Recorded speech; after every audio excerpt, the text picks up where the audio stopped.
তাকবীর নারায়ে তাকবীর নারায়ে তাকবীর আল্লাহু আকবার। জামাতের কর্মীরা সারা পৃথিবীতে কালেমার দাওয়াত দিয়েই যাবে। জামাতের কর্মীরা সারা পৃথিবীতে কালেমার দাওয়াত দিয়েই যাবে।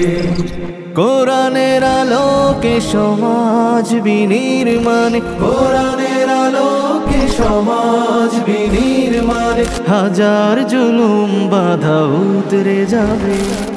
জামাতের কর্মীরা সারা পৃথিবীতে কালেমার দাওয়াত দিয়েই যাবে।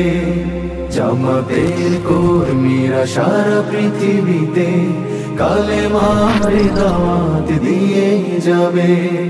যাদের আদর্শে নবীজি চেতনা ইসলাম, শান্তি কায়েমে যারা শপথ নিল, যারা দিনে রাত ময়দানে খেটে যায় নির্ভীক, প্রভু রাহে যারা জীবন দিল, যাদের আদর্শে নবীজি চেতনা ইসলাম, শান্তি কায়েমে যারা শপথ নিল, যারা দিনে রাত ময়দানে খেটে যায় নির্ভীক, প্রভু রাহে যারা জীবন দিল, মাজলুম অসহায় মানবতার ডাকে, মাজলুম অসহায় মানবতার ডাকে, সবার আগে দেখো তাদের পাবে। জামাতের কর্মীরা সারা পৃথিবীতে কালেমার দাওয়াত দিয়েই যাবে। জামাতের কর্মীরা সারা পৃথিবীতে কালেমার দাওয়াত দিয়েই যাবে। তরুণ যুবকরা এখন গানের কনসার্ট করে না, তরুণ যুবকরা এখন কোরআনের মাহফিল করে, ঠিক কিনা বলেন? জনপদের অধিবাসীরা যদি ঈমান আনতো এবং তাকওয়া ভিত্তিক জীবন যাপন করত, আমি রব্বুল আলামিন আসমান এবং জমিনের যত বরকতের দুয়ার আছে সব আমার বান্দার জন্য খুলে দিতাম। সুবহানাল্লাহ, আরো জোরে বলেন, আরো জোরে বলেন সুবহানাল্লাহ। একবার সুবহানাল্লাহ পড়লে আসমান এবং জমিনের মধ্যবর্তী যত ফাঁকা জায়গা আছে সব ফাঁকা জায়গা নেকি দিয়ে ফিল আপ করে দিবেন যিনি, তিনি কে? আর জোরে বলেন তিনি কে? ونشهد أن سيدنا ونبينا وحبيبنا وبشيرنا ونذيرنا وطبيبنا وطبيب أرواحنا وحبيبنا وحبيب ربنا محمدا عبد الله ورسوله أرسله بالحق بشيرا ونذيرا وداعيا إلى الله بإذنه وسراجا وقمرا منيرا أما بعد فقد قال الله تعالى في كلامه المجيد وفي فرقانه الحميد أعوذ بالله من الشيطان الرجيم بسم الله الرحمن الرحيم إن الله وملائكته يصلون على النبي يا أيها الذين آمنوا صلوا عليه وسلموا تسليما اللهم صل على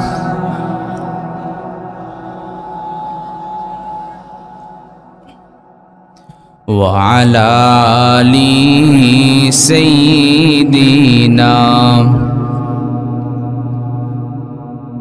সবাই জবান খুলে পড়ি আল্লাহুম্মা সাল্লি আলা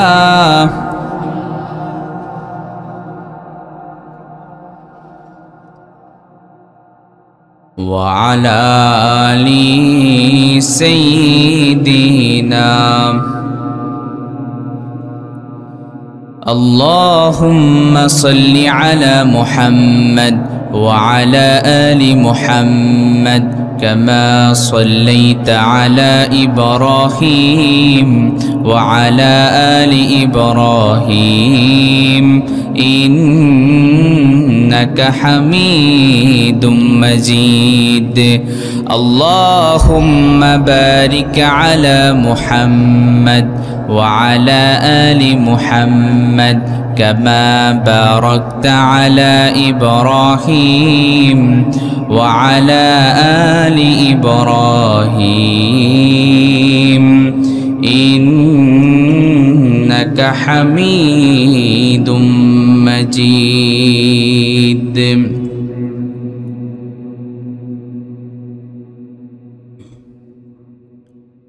এসো কোরআনের ছায়া তলে সমবেত হই এসো আল্লাহ রাসূলের অনুগত হই এসো কোরআনের ছায়া তলে সমবেত হই এসো আল্লাহ রাসূলের অনুগত হই এসো কোরআনের ছায়া তলে সমবেত হই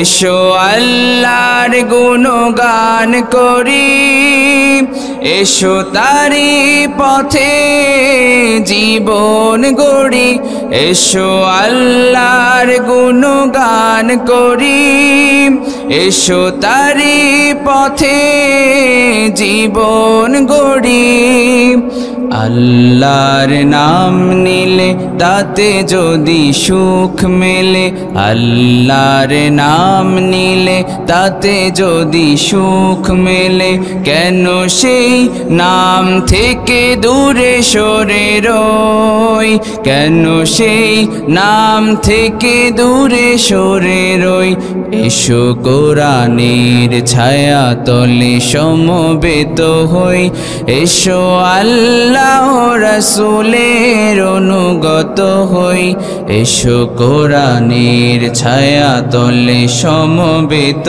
হই এই কোরআনের ছায়া তলে সে কত লোক প্রাণ দিল হেসে ঠিক না এই কোরআনের ছায়া তলে সে কত লোক প্রাণ দিল হেসে কোরআনের ছায়া তলে সোজা পথ যদি মেলে কোরআনের ছায়া তলে সোজা পথ যদি মেলে কেন সেই পথ ছেড়ে ভুল পথে রই কেন সেই পথ ছেড়ে ভুল পথে রই এসো কোরআনের ছায়া তলে সমবেত হই এসো আল্লাহ রাসূলের অনুগত হই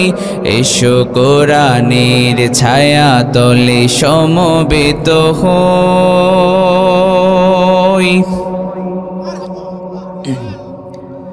সাউন্ডটাতে একটু বেস দেন একবারে চিকন হয়ে আছে আর একটু আমি যাতে করে ভালো করে শুনতে পারি সেটার ব্যবস্থা করে দেন যতটুকু স্টেজে প্যান্ডেলে যতটুকু আওয়াজ দেওয়ার দরকার ততটুকু দেন।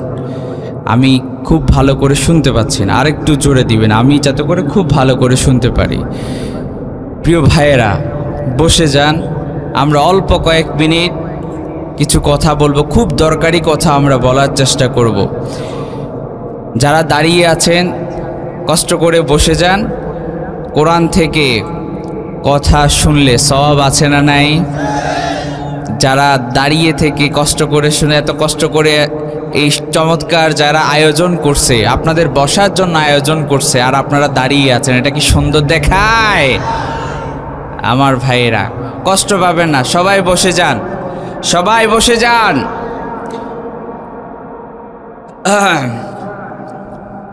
মধুপুর নবদিগন্ত যুব সমাজের উদ্যোগে দ্বিতীয় বার্ষিক ওয়াজ মাহফিলের আজকের সম্মানিত সুযোগ্য সভাপতি মাওলানা মোহাম্মদ মুশফিকুর রহমান, আমির বাংলাদেশ জামাত ইসলামী ২ নং চারল ইউনিয়ন ও খতিব লাহিড়ী পূর্ব জামে মসজিদ, আতালাল্লাহু উমরাহু ওয়া বারাকাল্লাহু ফি হায়াতিহি। আমরা সবাই বলি আমিন, আরো আসতে বলেন আমিন। আপনি যদি অন্য কোনো ভাইয়ের জন্য দোয়া করেন, দোয়াটা আপনার জন্যই আগে কবুল হয়। এবার বলি আমিন। দেখছেন আমিনের আওয়াজ কেমনে বাড়ছে? কারণ বাঙালি তো, এটা ফজিলত ছাড়া তো কাজ করবে না, বুঝেন নাই? আল্লাহ আমার ভাইদেরকে কবুল করুন, সবাই বলি আমিন, আর জোরে বলি আমিন। আজকের এই চমৎকার আয়োজনে আসতে পেরে আপনারা খুশি না বেজার? আমরা খুশি, পরিমাণেও বেশি, জবান খুলে পড়ি আলহামদুলিল্লাহ, আলহামদুলিল্লাহ। আজকের মাহফিলে আমার পূর্বে কোরআন এবং হাদিস থেকে অত্যন্ত প্রাঞ্জল ভাষায় কথা বলেছেন হযরত মাওলানা মুকিমউদ্দিন খুরশিদি হাফিজাহুল্লাহ ওয়া রাআ। আপনি মাশাআল্লাহ খুবই চমৎকার কথা আপনাদেরকে শুনিয়েছেন। আল্লাহ তাআলা আমার ভাইয়ের হায়াতের মধ্যে বরকত দান করে দেন, পড়েন আমিন। দীর্ঘ নেক হায়াত দান করে দেন, পড়েন আমিন। আজকের এই প্রোগ্রামে আরও কথা বলেছেন হযরত মাওলানা সিদ্দিকুর রহমান সাহেব। আল্লাহ তাআলা ওনার হায়াতের মধ্যে, ওনার ইলমের মধ্যে, ওনার আমলের মধ্যে বরকত দান করে দিন। আজকের প্রোগ্রামের প্রধান অতিথি জনাব মোহাম্মদ আবু হায়াত নুরুন নবী সাহেব, সাবেক সাংগঠনিক সম্পাদক জেলা বিএনপি ঠাকুরগাঁও ও সাবেক চেয়ারম্যান ২ নং চারল ইউনিয়ন। আল্লাহ তাআলা ওনার হায়াতের মধ্যে বরকত দান করে দেন, পড়েন আমিন। উনি যাতে করে ইসলামের জন্য বেশি বেশি খিদমত করতে পারে সেই তৌফিক দান করে দেন, পড়েন আমিন। আজকের প্রোগ্রামে আরও অনেক অতিথি আছেন। অধ্যাপক জনাব মোহাম্মদ রফিকুল ইসলাম সাহেব, জনাব মোহাম্মদ খুরশেদ আলম সাহেব, প্রধান পৃষ্ঠপোষক জনাব মোহাম্মদ মফিজুর রহমান সাহেব সহ এই প্রোগ্রামকে বাস্তবায়ন করার জন্য যারা টাকা দিয়ে, পয়সা দিয়ে, শ্রম দিয়ে, বুদ্ধি দিয়ে যেভাবেই সহযোগিতা করেছে, আমরা আল্লাহ তাআলার কাছে দোয়া করছি, আল্লাহ তাআলা এই খিদমতের কারণে in the day of judgment, কাল কিয়ামতের কঠিন বিভীষিকা ময়দানে আল্লাহ যেন তাদেরকে দয়া করে, মায়া করে জান্নাত দান করে দেন, পড়েন আমিন। আজকের এই প্রোগ্রামের উসিলা আল্লাহ তাআলা আমাদের সবার জীবনে গুনাহগুলো মাফ করে দেন, পড়েন আমিন। আজকের এই মাহফিলের গেস্ট অব অনার জনাব মুহিব অয়ন চৌধুরী সাহেব, বিশিষ্ট রাজনীতিবিদ, আল্লাহ ওনার হায়াতের মধ্যেও বরকত দান করুন, সবাই বলেন আমিন। আরও অনেকেই আছেন, অনেক অতিথিবৃন্দ আছেন, সবাইকে সবার নাম নিতে পারলে আমি ধন্য হতাম, যেহেতু অনেক নাম আর আমরা মোটামুটি রাতও অনেক গভীর হয়ে যাচ্ছে, আর আমিও শারীরিকভাবে একটু অসুস্থ। এর কারণ হচ্ছে আমি আজকে ঢাকা থেকে আমার বিমানের ফ্লাইট ছিল 11:30। আমি যথাসময়ে বিমানে উঠেছি, বিমানও যথাসময়ে স্টার্ট করেছে, আকাশে উড়েছে, সবই হয়েছে। কিন্তু মাঝ আকাশ যে বিমান কর্তৃপক্ষ ঘোষণা করলো যে আমরা আবার ঢাকা ব্যাক করব, এর কারণ হচ্ছে বিমানে যান্ত্রিক ত্রুটি দেখা দিয়েছে। পরে আবার ঢাকায় ব্যাক করছে, আবার 1 ঘন্টার সময় অতিক্রম করে আবার আরেকটা ফ্লাইট, আবার বিমানে উঠলাম। এরপরে আল্লাহ তাআলার অশেষ মেহেরবানিতে বিমান থেকে নেমে আপনাদের এই পর্যন্ত আসতে পেরেছি, আলহামদুলিল্লাহ পড়েন। তো খুব ঝাঁকি, একটু কষ্ট হয়েছে, শারীরিকভাবে একটু অসুস্থতা বোধ করছি আমি। তো এই জন্য বেশি লম্বা চূড়া আমরা কথা বলবো না, তবে যেগুলো বলবো দরকারি কথা কোরআন এবং হাদিস থেকে আমরা জানার চেষ্টা করব ইনশাআল্লাহ। আমি দেখতে পাচ্ছি আজকের মাহফিলে তরুণ এবং যুবক ভাইদের সংখ্যা সবচেয়ে বেশি। আরও আসতে বলেন ঠিক। তরুণ যুবক ভাইয়েরা আজকের প্রোগ্রামে সবচেয়ে বেশি, ঠিক কিনা বলেন? তরুণ যুবকরা এখন গানের আয়োজন করে না, তরুণ যুবকরা এখন গানের কনসার্ট করে না, তরুণ যুবকরা এখন কোরআনের মাহফিল করে, ঠিক কিনা বলেন? তরুণ যুবকরা, এদের মধ্যে যদি ইসলামকে ঢুকিয়ে দিতে পারি, সমাজ এমনিতেই চেঞ্জ হয়ে যাবে। কারণ তরুণ যুবকরা চেঞ্জ হয়ে গেলে সমাজ পরিবর্তন হয়ে যায়। তরুণ যুবকদেরকে পরিবর্তন করতে হবে আমাদেরকে, কারণ আগামীর বাংলাদেশ এই তরুণদের, ঠিক কিনা বলেন? আওয়াজ হচ্ছে না, যে পরিমাণ মানুষ আওয়াজ হচ্ছে, এত কম আওয়াজে কি আলোচনা করা যাবে? হ্যাঁ, আলোচনা করা যাবে না। আমার ভাইয়েরা, রেসপন্স করতে হবে, কথা বলতে হবে। গরম পানি নিয়ে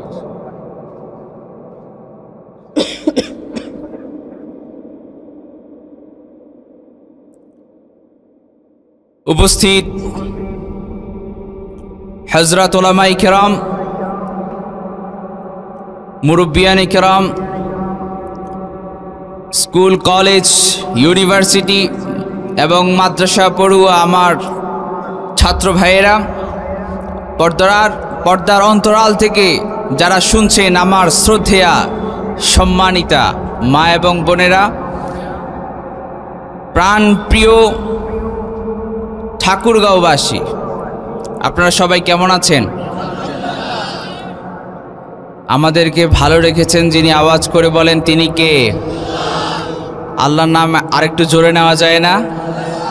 সবাই একবার আল্লাহকে ডাকেন তো, আল্লাহ। আবার আল্লাহকে ডাকেন, আল্লাহ। আবার আল্লাহকে ডাকেন, আল্লাহ। আল্লাহু নামে যতই জপি ততই মধুর লাগে, নামে তো মধু থাকে কে জানি তো আগে।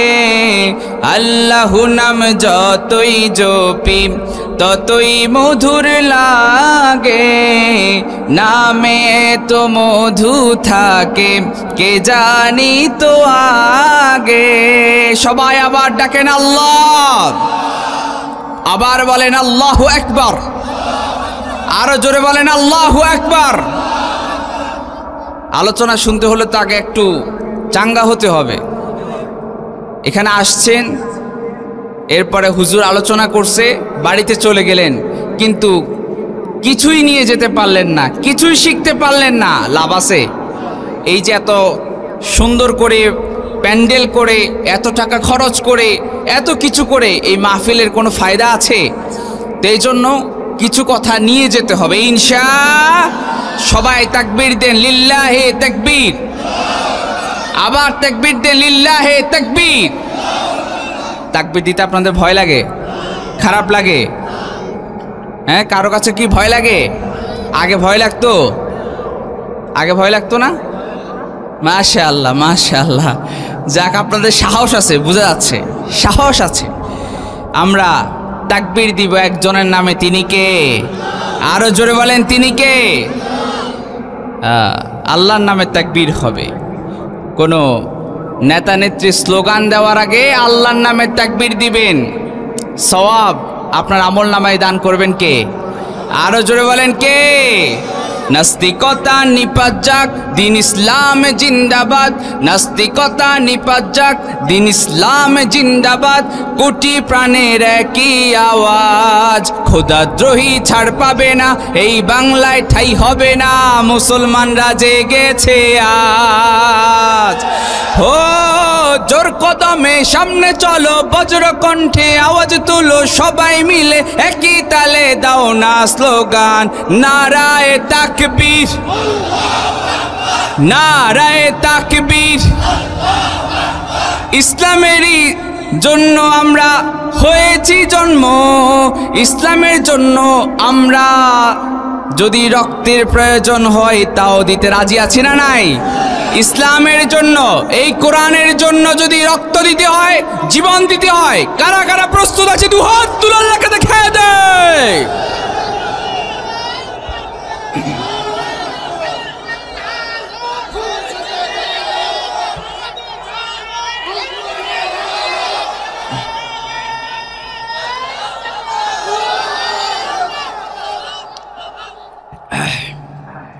আল্লাহ আমার ভাইদেরকে কবুল করুন, সবাই বলেন আমিন। আরো জোরে বলেন আমিন। আসেন আমরা ভূমিকাকে আর দীর্ঘায়িত না করে খুব অল্প সময়ে আমরা খুব গুরুত্বপূর্ণ কিছু কথা শুনব। আমরা আজকে যেই বিষয় নিয়ে কথা বলবো, যে বিষয় নিয়ে আলোচনা করব, সেটি হচ্ছে হাউ টু গেট বারাকা ইন লাইফ, জীবনে বরকত লাভের উপায়। জীবনে বরকত লাভের উপায়। আপনার জীবনে যদি বরকত না থাকে, আপনার জীবনটা দুনিয়াতেই জাহান্নামে পরিণত হবে, ঠিক কিনা বলেন? জীবনে বরকত অনেক বেশি প্রয়োজন। আল্লাহ তাআলা আপনাকে তো অনেক সুস্থ রেখেছেন, আপনি হয়তো আল্লাহর বরকত আপনি খেয়াল করছেন না। আপনার মতো কত যুবক, কত মানুষ, কত তাগড়া যুবক হসপিটালের বেডে কাতরাচ্ছে, আছে না নাই?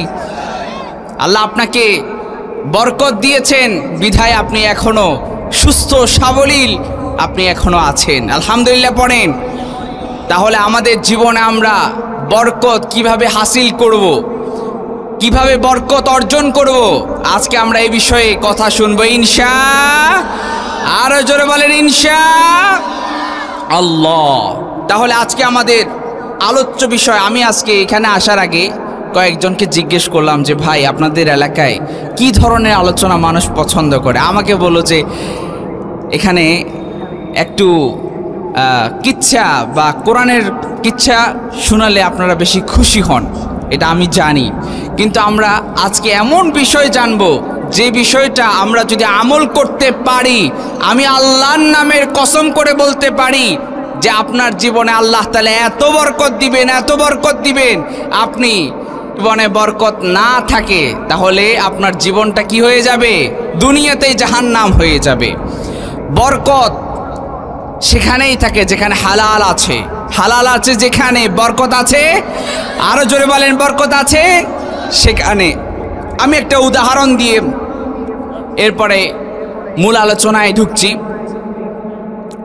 পয়েন্ট ভিত্তিক আলোচনা করব যাতে করে আপনারা কিছু এখান থেকে নিয়ে যেতে পারেন। কালকে আপনার নানা জিজ্ঞেস করবে, নাতি তুই তো কালকে মাহফিলে গেলি, প্রধান বক্তা এসেছে অনেক দূর থেকে, চট্টগ্রাম থেকে, কি শুনাইছে, কি শিখাইছে, কি বলছে, কি নিয়ে আলোচনা করছে, টপিকটা কি, কোন বিষয়ে আলোচনা করছে? হুজুর একবারে ফাটাই ফেলছে, হুজুর গরম করে ফেলছে। কি বিষয়ে আলোচনা করছে? ওইটা জানি না। এরকম দর্শক আছে না নাই? আরো জোরে কোন আছে না নাই? এমন শ্রোতা হওয়া যাবে না, কিছু নিয়ে যেতে। আমি আজকে আপনাদেরকে পুরস্কার ঘোষণা করব। আমি আজকে যে আলোচনা করব, আলোচনার উপরে শেষে একটা পরীক্ষা করব। পরীক্ষায় যারা পাশ করবে 2-3 জনকে আমি পুরস্কার দিব ইনশাআল্লাহ। তাহলে মনোযোগ সহকারে শুনতে হবে, পারলে নোট করে নিয়ে যেতে হবে ইনশাআল্লাহ। জীবন আমাদেরকে, আমাদের জীবনে বরকত কেন লাগবে, কেন বরকত লাগবে সেটা আলোচনাই আজকে আমরা করব। বরকত যেখানে হালাল আছে, যেখানে বরকত আছে সেখানে। আপনাদের এই যে বাংলাদেশ, এই বাংলাদেশে গরু বেশি না কুকুর বেশি? আপনাদের এলাকা মনে হয় কুকুর বেশি, গরু বেশি। কুকুর খাওয়া হালাল না হারাম? আরো জোরে বলেন, আরো জোরে বলেন। গরু খাওয়া হালাল। বলেন তো, গরু বছরে বাচ্চা দেয় কয়টা? কারো কোনো সন্দেহ আছে? আপনাদের এলাকায় গরু যারা পালেন বছরে 2টা বাচ্চা দেয়, এরকম আছে? 3টা 4টা দেয় না? কি বলেন, হয় নাকি? আর কুকুর বাচ্চা দেয় কয়টা? হ্যাঁ, 5-7টা। মানে কোনো ফ্যামিলি প্ল্যানিং নাই, দেদারসে দেয়। বলেন তো, আমাদের এই যে এই দেশে আমরা যে কোরবানির ঈদ, ঈদে আমরা কুকুর জবাই করি না গরু জবাই করি? গরু জবাই করি। এত লক্ষ লক্ষ গরু জবাই করার ফলেও আমাদের দেশে বর্তমানে কুকুর বেশি না গরু বেশি? সবাই বলেন। তার মানে গরু হালাল, আর হালালে আল্লাহ তাআলা কি রেখেছেন?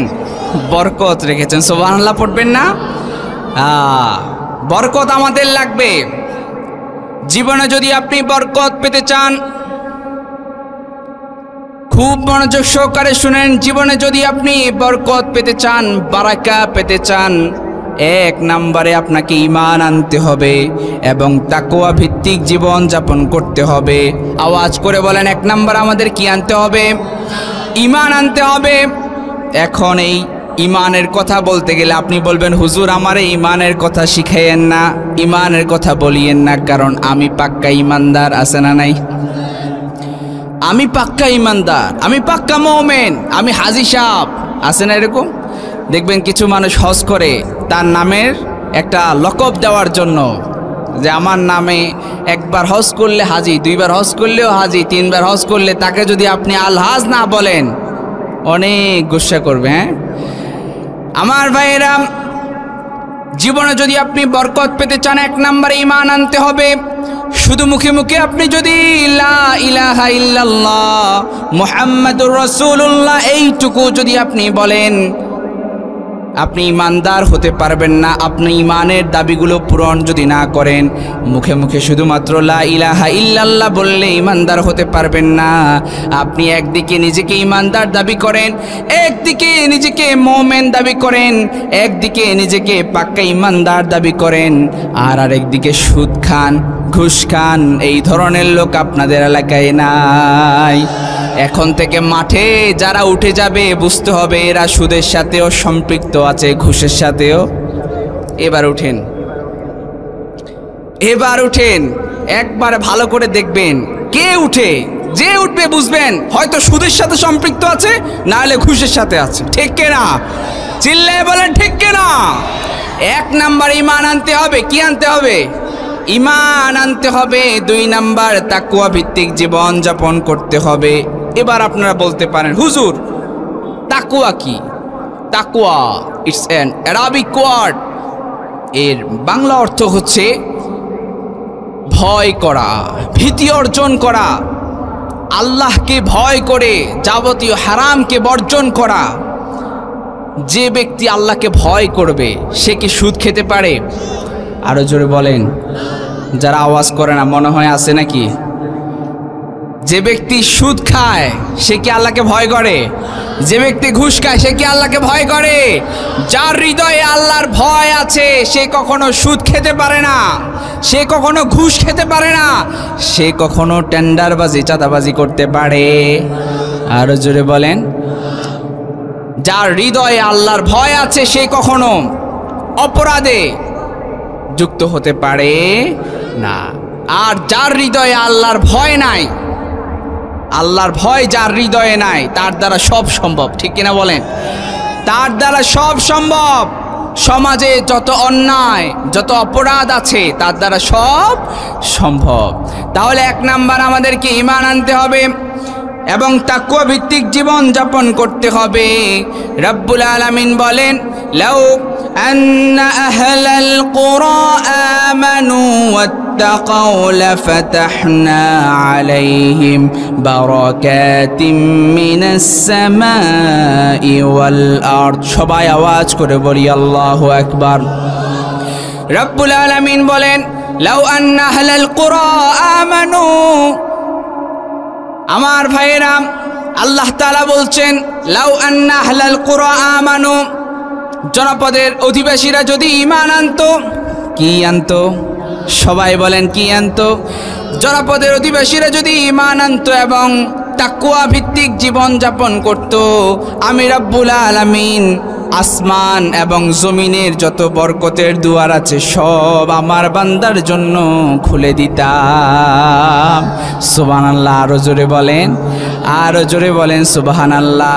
একবার সুবহানাল্লাহ পড়লে আসমান এবং জমিনের মধ্যবর্তী যত ফাঁকা জায়গা আছে সব ফাঁকা জায়গা নেকি দিয়ে ফিল আপ করে দিবেন যিনি, তিনি কে? আর জোরে বলেন তিনি কে? তাহলে সুবহানাল্লাহ বেশি বেশি পড়তে হবে না কম কম? সবাই পড়েন সুবহানাল্লাহ। তাহলে 1 নাম্বার আমরা জানলাম ঈমান আনতে হবে এবং তাকওয়া ভিত্তিক জীবন যাপন করতে হবে।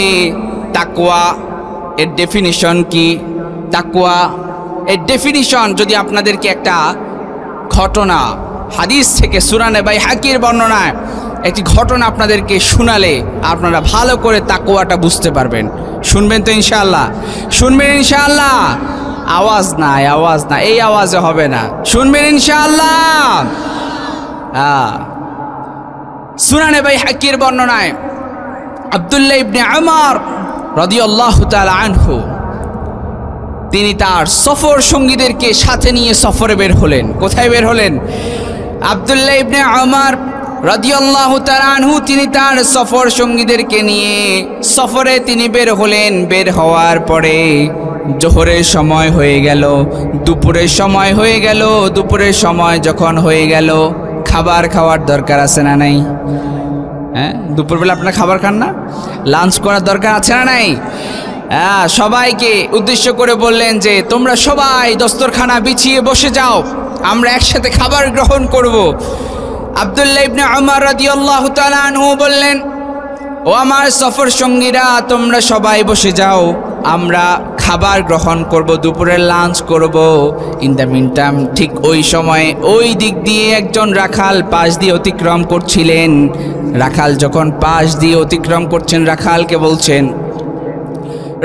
বলছে আমাদের সাথে এসে বসো, একসাথে খাবার খাও।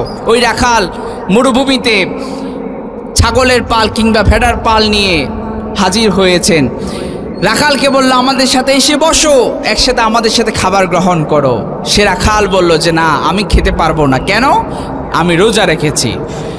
আব্দুল্লাহ ইবনে উমর রাদিয়াল্লাহু তাআলা আনহু বললেন, এখন যেহেতু রোজার মাস নয়, রোজার মাস যেহেতু নয়, সেহেতু তুমি রোজা ভেঙে ফেলো, আমাদের সাথে এসে বসো, খুব স্বাদের খাবার আমাদের কাছে আছে, বসো, আমাদের সাথে এসে বসো, খুব স্বাদের খাবার আছে।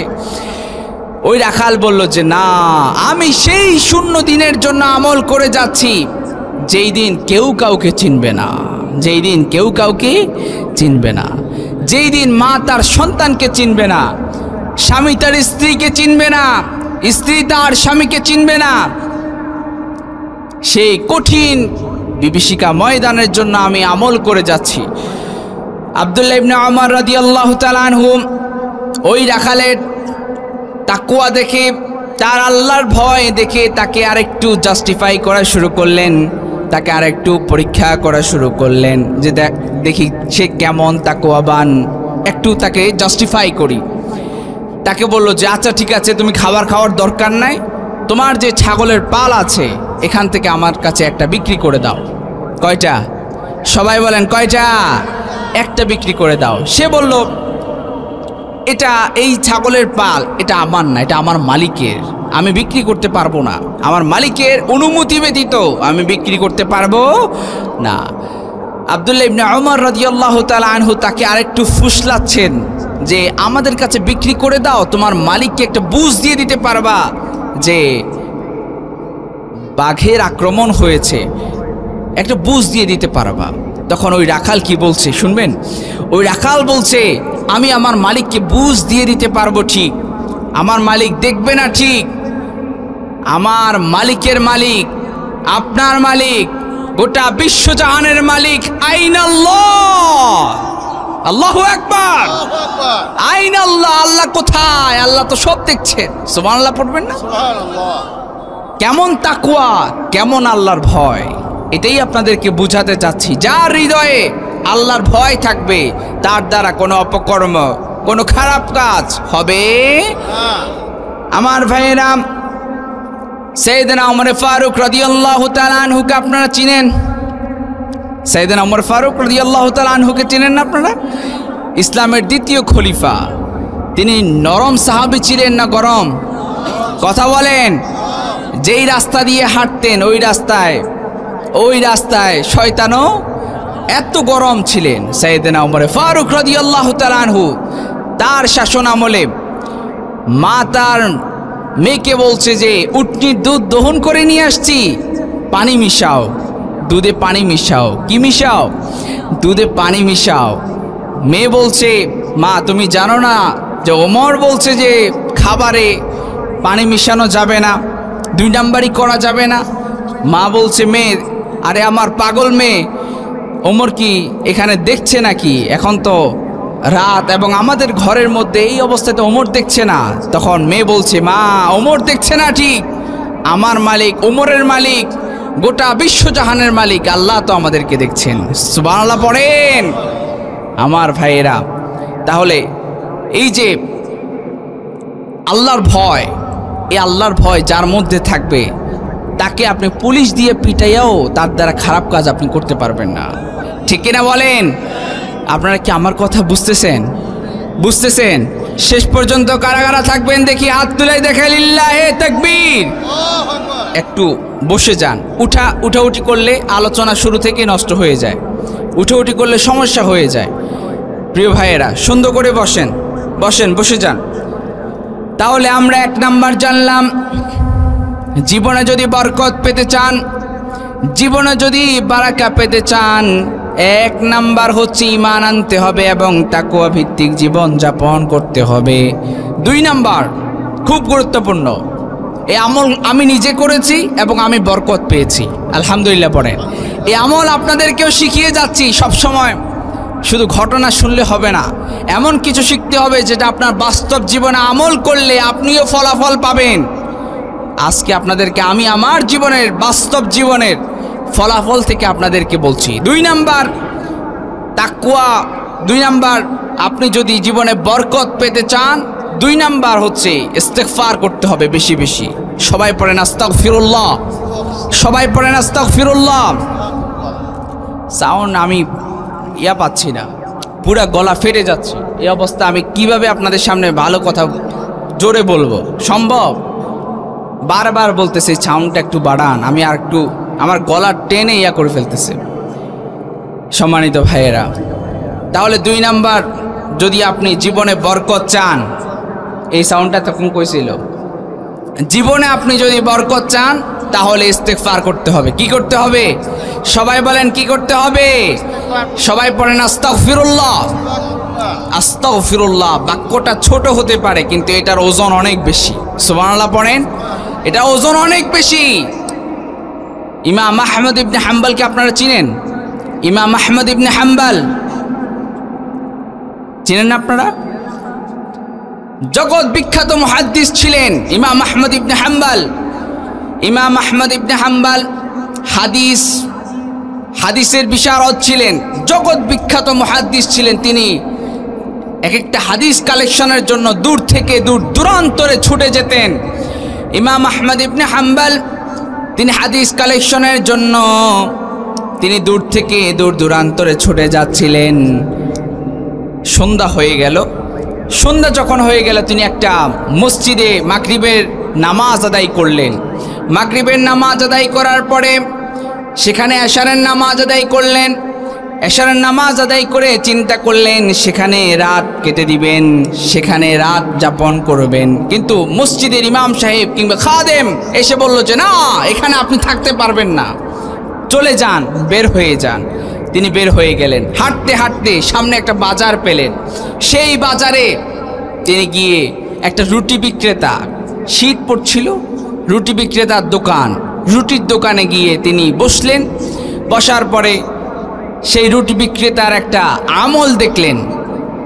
রুটি বিক্রেতা, এই ঘটনা অত্যন্ত প্রসিদ্ধ একটি ঘটনা, অনেকে এখানে আপনারা শুনেছেন।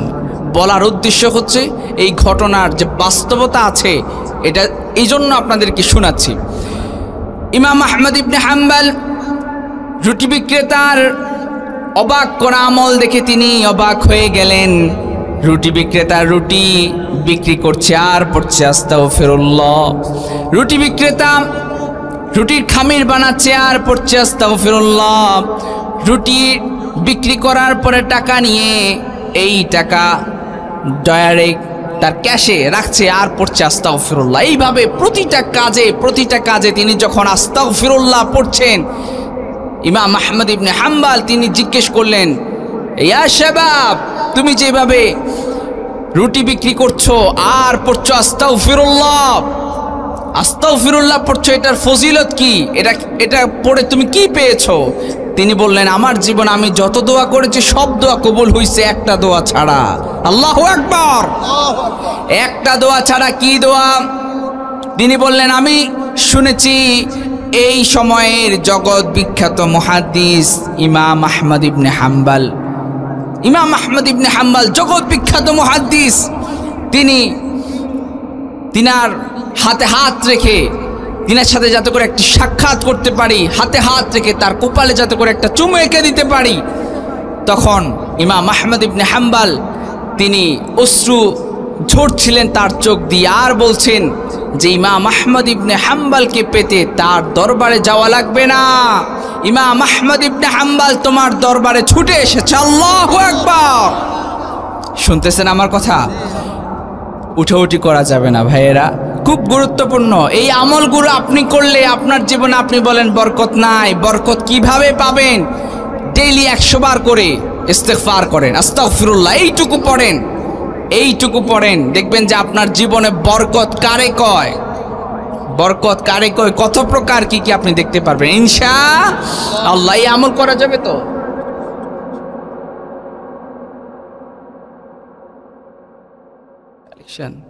একটু পড়ে যাই।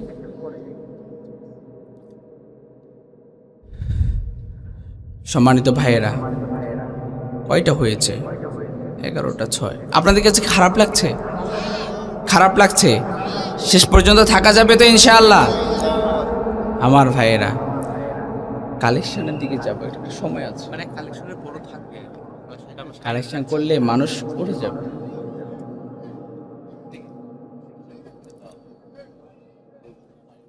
আর অল্প কয়েক মিনিট থাকা যাবে না ইনশাআল্লাহ? আমার ভাইয়েরা, একটু ধৈর্য ধারণ করেন আমার ভাইয়েরা। তাহলে আমরা বেশি বেশি ইস্তেগফার করব। রাজি আছেন তো সবাই? হ্যাঁ, ইস্তেগফার খুব গুরুত্বপূর্ণ।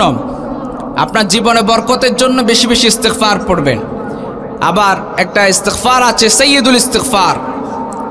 এই ইস্তেগফার যারা সকালবেলা করবে, এই ইস্তেগফার যারা সকালবেলা করবে, ফজরের পরে যদি ইস্তেগফার পড়ে মাগরিবের আগে, ওই লোকটা যদি মারা যায় সে জান্নাতি। সুবহানাল্লাহ পড়বেন না? আবার মাগরিবের সময় যদি ইস্তেগফার পাঠ করে, রাতের মধ্যে যদি ওই লোক দুনিয়া থেকে বিদায় হয়ে যায়, ওই লোক যদি দুনিয়া থেকে চলে যায়, ওই লোকটা জান্নাতি হয়ে যাবে। সুবহানাল্লাহ পড়েন। তাহলে বেশি বেশি ইস্তেগফার পড়ার দরকার আছে না নাই? জীবনে যদি বরকত পেতে চান, 3 নম্বরে আপনাকে সব কাজের শুরুতে বিসমিল্লাহ বলতে হবে, খাওয়ার সময় বিসমিল্লাহ বলতে হবে। আপনি ঘরে ঢুকছেন সেখানেও বিসমিল্লাহ বলবেন, খাওয়ার সময় বিসমিল্লাহ পড়ার দরকার আছে না নাই? যদি আপনি খাওয়ার সময় আর ঘরে ঢোকার সময় যদি বিসমিল্লাহ না পড়েন, বিসমিল্লাহ যদি না পড়েন, শয়তান খুশি হয়ে যায়। খুশি হয়ে যায় কে? শয়তান। শয়তান খুশি হয়ে যায়, শয়তান খুশি হয়ে যায় আর বলে, শয়তান তার সঙ্গী সাথীদেরকে বলে, তোমাদের জন্য আজকে খাবারের ব্যবস্থা হয়ে গেল, থাকার ব্যবস্থাও হয়ে গেল। আর যদি আপনি বিসমিল্লাহ পড়েন তাহলে শয়তান বলে যে তোমাদের জন্য আজকে খাবারের ব্যবস্থাও হয় নাই, আর ঘরে ঢোকার সময় যদি বিসমিল্লাহ বলেন তখন বলে যে না, আজকে তোমাদের জন্য থাকার ব্যবস্থাও হয় নাই। আমার ভাইয়েরা, তো এই যে বিসমিল্লাহ বলা, ঘরে ঢোকার সময় সালাম দিবেন, সালাম দেন তো আপনারা? সালাম দেন না? ঘরে ঢোকার সময় সালাম দিবেন, বলবেন বিসমিল্লাহ, এরপর বিসমিল্লাহ পড়বেন, তাহলে ঘরের মধ্যে শান্তি, রহমত, বরকত দিবেন কে? আরো জোরে বলেন, বরকত দিবেন কে? সম্মানিত ভাইয়েরা, এরপরে নামাজের সময় হয়ে গেলে, জীবনে যদি আপনি বরকত পেতে চান, নামাজের সময় হয়ে গেলে টাইম মতো নামাজ পড়তে হবে, টাইম মতো নামাজ পড়তে হবে। নামাজের সময় হয়ে গেলে আমরা অনেকেই আছে, বিশেষ করে মা বোনরা, মা বোনরা আছে না? শুনতেছেন না? হ্যাঁ, মা বোনরা যারা আছেন খুব মনোযোগ সহকারে শুনেন। যারা জোহরের নামাজ আসর ওয়াক্তে পড়ে, আছে না এরকম? আছে না এরকম? জোহরের নামাজ আসরের ওয়াক্তে, আসরের নামাজ মাগরিবের ওয়াক্তে, এরকম আছে না? এটা করা যাবে না। টাইম মতো যদি আপনি নামাজ পড়েন, আপনার জীবনে আল্লাহ তাআলা বরকতের ফল্লুধারা নাজিল করে দিবেন। আমি যতটুকু বুঝতে পারছি, এই এলাকার মানুষ কিচ্ছা কাহিনী ছাড়া খাবে না। হ্যাঁ, কেন চলে যাচ্ছে কেন? আপনারা 9:30টায় প্রধান বক্তাকে উঠাই দিবেন, 11টার মধ্যে শেষ করে দিবেন। হ্যাঁ, বক্তা 10:30টায় উঠলে এরপরে বক্তার মেজাজ, মন মেজাজ ঠিক থাকে না, এরপরে শ্রোতাদের মন মেজাজ তারাও চলে যায়। তো এইটা সুন্দর দেখায় না। আগামীতে প্রোগ্রাম করলে আপনারা 9:30টায় বক্তাকে উঠাই দিবেন, এরপরে 11টা পর্যন্ত মন খুলে বক্তা আলোচনা করবে। কেমন যেন আনইজি ফিল হচ্ছে, তাই? আচ্ছা, সবাই 3টা তাকবীর পড়েন। প্রথমে পড়বেন যুবক ভাইয়েরা, পারা যাবে না ইনশাআল্লাহ? আমি পড়বো লিল্লাহে তাকবীর, আপনারা পড়বেন আল্লাহু আকবার, লিল্লাহে তাকবীর। আরে সর্বনাশ, মুরব্বীরা লিল্লাহে তাকবীর, আওয়াজ নাই। যুবকরা আবার দেখাই দাও, লিল্লাহে তাকবীর। দেখছেন আওয়াজ? মাশাআল্লাহ, মাশাআল্লাহ। এবার সবাই মিলে একসাথে লিল্লাহে তাকবীর, নারে তাকবীর। সম্মানিত ভাইয়েরা, আমরা আর অল্প কিছুক্ষণ আলোচনা করে আমরা শেষ করে দিব। বেশি লম্বা চূড়া আমি করব না আজকে, বেশি লম্বা চূড়া করব না। ইনশাআল্লাহ আরেকদিন আসলে খুব ভালো করে শোনাবো। আমি শুরুতেই বলছি আমি একটু অসুস্থ, গলা দিয়ে আমার কথাই বের হচ্ছে না, আপনাদেরকে আমি কি কথা শোনাবো। তো একটু ক্ষমা সুন্দর দৃষ্টিতে দেখা যাবে তো ইনশাআল্লাহ। সম্মানিত ভাইয়েরা, তাহলে টাইম মতো নামাজ পড়তে হবে, নামাজ মিস করা যাবে না, নামাজ কাজা করা যাবে না। এখানে আজকে যারা এসেছেন আমি বিশ্বাস করি আপনারা এশারের নামাজ আদায় করেছেন না? অনেকেই আছে এখনো এশারের নামাজ আদায় করে না। বিশেষ করে মাহফিলগুলোতে, আমি সারা বাংলাদেশে প্রোগ্রাম করি, মাহফিলগুলোতে যারা মাইকম্যান থাকে অনেক সময় এরাও নামাজ পড়ে না। তবে এই মাইকম্যানকে দেখে আমার ভালো লাগছে, মাশাআল্লাহ, দাঁড়িয়ে আছে তার মুখে। আমি ভাবছি যে ভাই নামাজি, আল্লাহ তাআলা আমাদের সবাইকে 5 ওয়াক্ত নামাজি বানাক, পড়েন আমিন। যদি আপনি নামাজি না হন, সালাত যদি আপনি না পড়েন, যদি আপনি নামাজ না পড়েন, কিয়ামতের দিন যখন জিজ্ঞাসা করা হবে কিসে তোমাকে সাকর নামক জাহান্নামে নিয়ে আসছে, কেন তুমি সাকর নামক জাহান্নামে আসলা, কি কারণে তুমি সাকর নামক জাহান্নামে আসলা, তখন বলবে যে আমি দুনিয়াতে মুসল্লি ছিলাম না, দুনিয়াতে আমি মুসল্লি ছিলাম না। ক্বালু লাম নাকু মিনাল মুসল্লিন, দুনিয়াতে আমি মুসল্লি ছিলাম না। এরপরে আবার জিজ্ঞেস করা হবে কিসে তোমাকে সাকর নামক জাহান্নামে নিয়ে আসছে, তখন সে বলবে আমি মিসকিনকে খাবার দিতাম না। আমার ভাইয়েরা, তাহলে সালাত আদায় করতে হবে, 5 ওয়াক্ত নামাজ টাইম মতো পড়া যাবে তো ইনশাআল্লাহ। আর 5 নাম্বার, জীবনে যদি বরকত পেতে চান তাহলে কোরআনের সাথে সম্পর্ক বাড়াতে হবে। কিসের সাথে সম্পর্ক বাড়াতে হবে? কোরআনের সাথে সম্পর্ক বাড়ানো যাবে তো ইনশাআল্লাহ। কোরআনের সাথে যারাই সম্পর্ক বাড়িয়েছে তাদের সম্মান, তাদের মর্যাদা বাড়িয়ে দিয়েছেন কে? আরো আওয়াজ করে বলেন কে? কোরআনের সাথে যার সংস্পর্শ আসবে, কোরআনের সাথে যার সম্পর্ক বেড়ে যাবে, আল্লাহ তাআলা তার সম্মান, তার মর্যাদা বাড়িয়ে দিবেন। সুবহানাল্লাহ পড়েন। এবং মর্যাদা সম্মান বাড়িয়ে দিবেন তো, এবং এর পাশাপাশি তার জীবনে আল্লাহ তাআলা বরকতের ফুল্লুধারা নাজিল করে দিবেন। পড়েন সুবহানাল্লাহ। এজন্য কোরআন তেলাওয়াত প্রতিদিন করার দরকার আছে না নাই? আরো জোরে বলেন আছে না নাই? আমরা এই কোরআনের জন্য আমরা প্রয়োজনে জীবন দিয়ে দিতে প্রস্তুত আছি না নাই? এই কোরআনের রাজ কায়েম হোক আপনারা চান কি চান না? এই কোরআন দিয়ে জমিন পরিচালনা হোক আপনারা চান কি চান না? কোরআনের কথা বললে শরীরে একটা জজবা চলে আসে, কারণ এই কোরআনের জন্য আমরা জীবনের তাজা রক্ত জমিনে ঢেলে দিতে রাজি আছি না নাই? ইসলামের জন্য জীবনের তাজা রক্ত ঢেলে দিতে রাজি আছি না নাই? কারা কারা রাজি আছি? 2 হাত তুলে আল্লাহকে দেখায় দেয়। আল্লাহু আকবার। সংসদের আলো,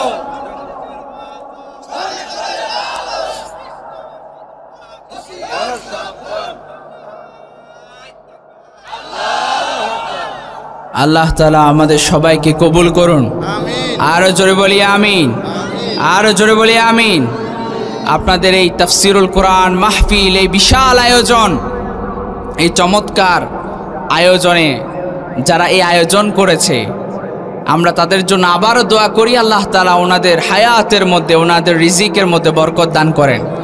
আজকের এই প্রোগ্রামে যারা টাকা দিয়ে, পয়সা দিয়ে, শ্রম দিয়ে, বুদ্ধি দিয়ে যে যেভাবেই সহযোগিতা করেছে, আমরা আল্লাহর কাছে দোয়া করি আল্লাহ তাআলা ওনাদের জীবনকে, ওনাদের জীবনে আল্লাহ তাআলা বরকতের ফুল্লুধারা নাজিল করে দেন। পড়েন আমিন। আজকের এই প্রোগ্রামের জন্য আমাকে টাকা কালেকশনের কথা বলেছেন। এই প্রোগ্রাম প্রতি বছর হোক আপনারা চান না? কারা কারা চান দেখি হাত তুলেন। লিল্লাহি তাকবীর, লিল্লাহি তাকবীর। এই হাত সবাই হাত রাখেন, রাখেন, রাখেন, হাত রাখেন। সবাই হাতটা একটু পকেটে নেন, পকেটে নেন। পকেটে নিয়ে যা আছে এই মাহফিলের জন্য আপনারা দান করেন। মাহফিলের জন্য আপনারা পারা যাবে না ইনশাআল্লাহ? আচ্ছা, এটা কালেকশন, এটা আছে 5000 করে কে কে দিতে পারবেন? 5000 করে কয়েকজন দাঁড়ান। 5000 করে কালেকশন করছে না আগে তো, তাহলে আমাকে কেন কালেকশন কথা?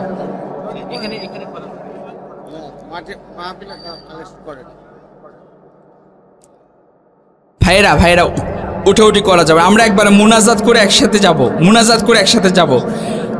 এই মাহফিল বাস্তবায়ন থাকুক, এটা আমরা চাই না? চাইলে এই যে আমাদের ভলান্টিয়ার ভাইয়েরা আপনাদের কাছে গিয়েছেন, আপনারা যতটুকু সম্ভব দেওয়ার চেষ্টা করেন। এর পাশাপাশি আমরা আমাদের আলোচনা চালিয়ে যাই।